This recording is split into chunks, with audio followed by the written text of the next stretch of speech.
The country and even the world is dealing with egg shortages, and a higher than usual mortality rate among chickens is largely to blame. And a lot of the chicken fatalities coming from the avian flu, but not from one local farm. Our Philip Ward went today to learn more about how they're staying ahead of the game to overcome the egg shortages. Good evening, Philip. What did you find out? Good evening, Mike and Eva. Farming plays a crucial role in supplying our community with food. And with egg shortages happening all over, Copley's Fresh Start Farm is doing what they can to make sure they don't have to worry about the shortages. Farming's awesome. You know, if you can raise any portion of your own food. Raising their own food, that's what they do at Copley's Fresh Start Farm. And hey, look, chickens.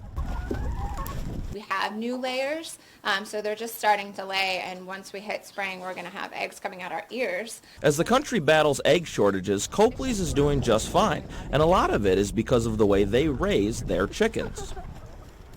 We're raising our animals in a very healthy environment. You know, they're getting outside, they're getting their exercise, they're getting sunshine, a healthy diet.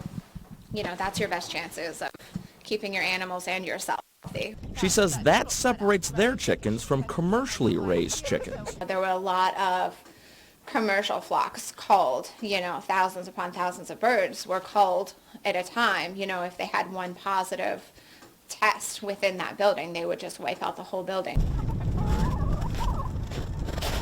And shortening your supply chain and buying locally doesn't hurt either. We're here, you know, and again, we can't feed all of Erie County.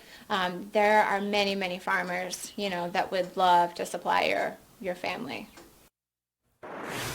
And Mike and Eva, just as Copley says, there are farmers around us that are more than happy to supply our families with food.